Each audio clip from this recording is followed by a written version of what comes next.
I know it's got to be terrible what you and your family are going through right now. So I'm just so sorry. Oh, thank you. Thank you very much. I appreciate it. But, and I'm sure you don't remember this at all, but what I'd asked you about was about the polarization in this country, about like how do we repair that rift, and considering everything that's been going on in the past year, you know, as a Catholic and as someone who like really cherishes my faith, I don't know that we can negotiate with the left in the way that like needs to happen for the polarization to end. I think that it's a matter of like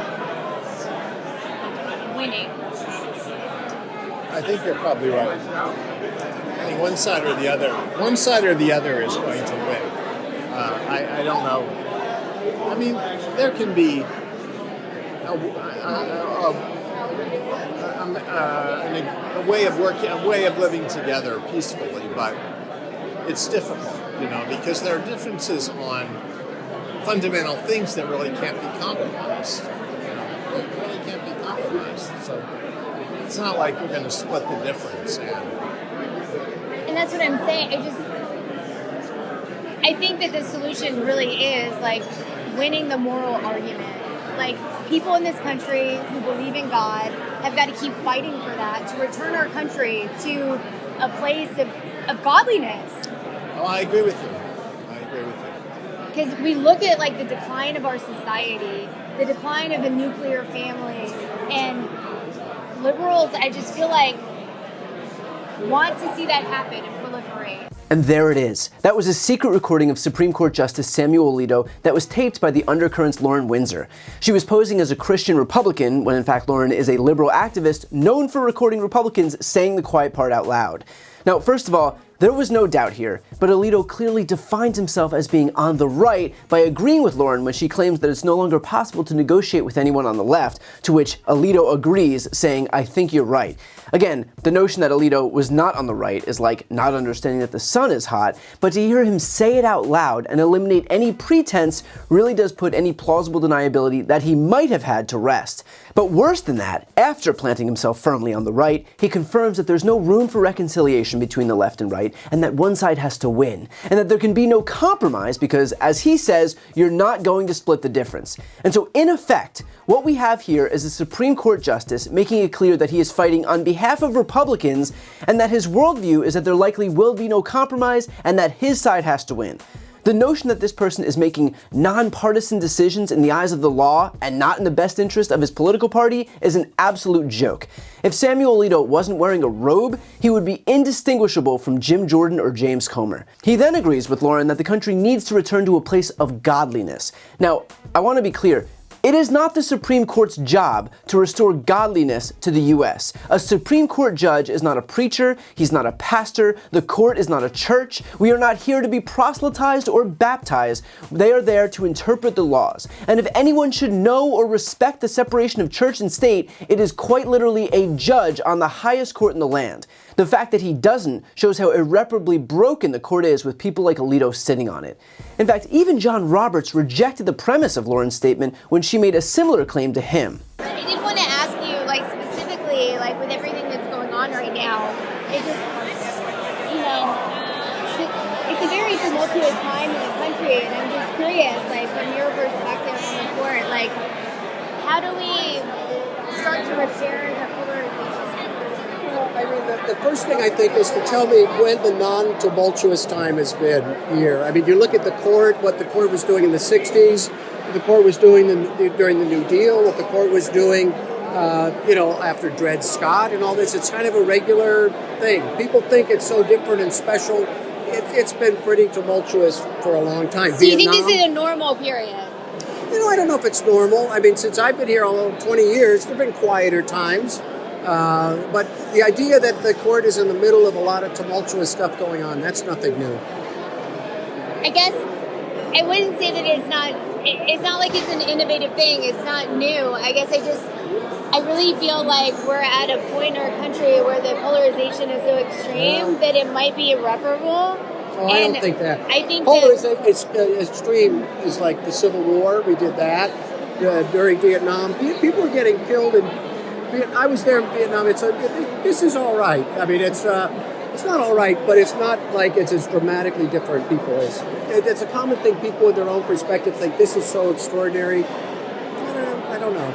But you don't think there's like a role for the court in like guiding us toward a more moral path? No, I think the role for the court is deciding the cases. If I start, would you want me to be in charge of guiding us toward a more moral path? That's for the people we elect. That's not for lawyers. Well, I guess I believe that the founders were godly, like we're Christians, and I think that we live in a Christian nation, and that our Supreme Court should be guiding us in that path. Yeah, I don't know that we live in a Christian nation. I know a lot of Jewish and Muslim friends who would say maybe not.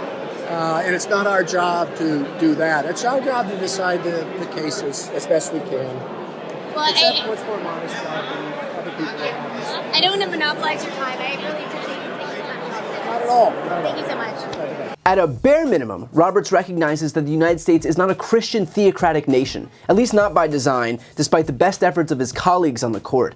Although Roberts does downplay the impacts of this court and its decisions, which I presume is more him trying to manifest a reality that doesn't exist than recognizing the realities that we're living through today. A 12-year-old rape victim was just forced to give birth in Mississippi because of the court's decision in Dobbs. I'm pretty sure that this is as dangerous and tumultuous a time in U.S. history almost as the direct result of this very court. So while Roberts was right on the fact that the U.S. was never intended to be a Christian nation, and it was never the court's job to spread godliness, he is straight up wish-casting if he thinks the court is no less responsible for the mayhem that it's causing than any other time in our history. And finally, to make things worse for Alito, here's Lauren's interview with him last year in 2023. Listen to what he said when he spoke about why trust was eroded in the court, according to Samuel Alito. I just want to ask I want to be totally appropriate with, the jurisprudence of it all, but, just to be totally candid, like, how do we get America back to a place of, really, less polarization? Because I feel like the court is undergoing this period of turmoil. Like, people don't trust in, I think, just this was the last bastion of, I think, public trust.